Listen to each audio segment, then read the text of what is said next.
विश्व की सबसे लंबी नील नदी, जिसकी लंबाई का अंदाजा आप नहीं लगा सकते।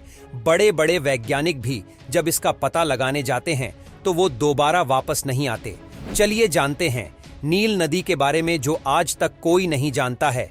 दोस्तों, नील नदी अफ्रीका का सबसे बड़ी झील विक्टोरिया झील से शुरुआत होती हुई यह कुल 11 देशों से होकर गुजरती है, जिसमें से प्रमुख देश मिस्र, सूडान, युगांडा, इथोपिया होते हुए यह भूमध्य सागर में जाकर मिलती है। दोस्तों, अगर लंबाई की दृष्टि से देखा जाए तो इस नदी की कुल लंबाई 6,650 किलोमीटर है। दोस्तों, यह तो बात हुई लंबाई की। अगर इस नदी की चौड़ाई की बात की जाए दोस्तों, इसका अधिकतम चौड़ाई 16 किलोमीटर से ज्यादा नहीं है और कहीं कहीं तो इसकी चौड़ाई 200 मीटर से भी कम हो जाती है। दोस्तों, साथ ही इस नदी की कई सहायक नदियां भी हैं, जिसमें से प्रमुख श्वेत नील एवं नीली नील है। दोस्तों, आपको जानकर हैरानी होगी, यह नदी अपने मुहाने पर 160 किलोमीटर लंबा और 240 किलोमीटर चौड़ा विशाल डेल्टा बनाती है। दोस्तों, यह नदी इतना महत्वपूर्ण है, इसका अंदाजा आप इससे लगा सकते हैं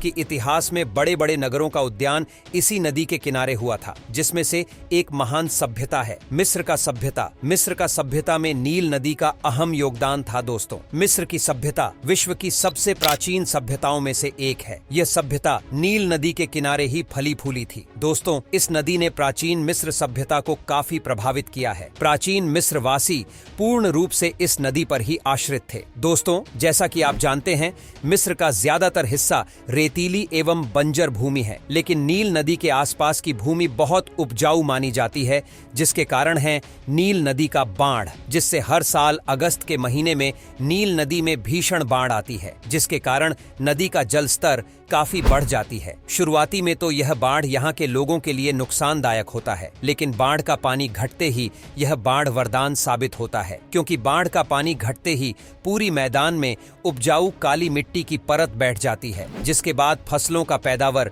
काफी बढ़ जाता है, जिसमें मुख्य फसल गेहूं, पलटन, कागज के पौधे और भी बहुत सारे मुख्य फसलें यहाँ उत्पादन किया जाता है, जिसके कारण मिस्रवासी नील नदी के इस बारह को नील का तोहफा भी कहा जाता है। दोस्तों, मिस्रवासी का उत्थान में नील नदी का बहुत बड़ा भूमिका था, जिसमें से मुख्य रूप से यातायात, भोजन, घर बनाने के लिए उचित सामग्री एवं मुख्य रूप से कृषि पर पूर्ण रूप से इसी नदी पर ही आश्रित थे। दोस्तों, वर्तमान समय में नील नदी के बाढ़ से बचने के लिए आसमान डैम का निर्माण किया गया है, जिससे 1970 के दशक में बनाया गया था। दोस्तों, यह नदी मिस्र के लोगों के लिए इतना महत्वपूर्ण था, इसका अंदाजा आप इससे लगा सकते हैं कि मिस्र के लोगों ने अपना कैलेंडर भी नील के मौसम के चक्र के हिसाब से ही बनवाया था, जिसमें मिस्रवासी अपने कैलेंडर को 3 हिस्सों में बांटा था। पहला चक्र नील नदी का बाढ़ था, दूसरा चक्र फसल लगाना और तीसरा चक्र फसल को काटना था। इसी के आधार पर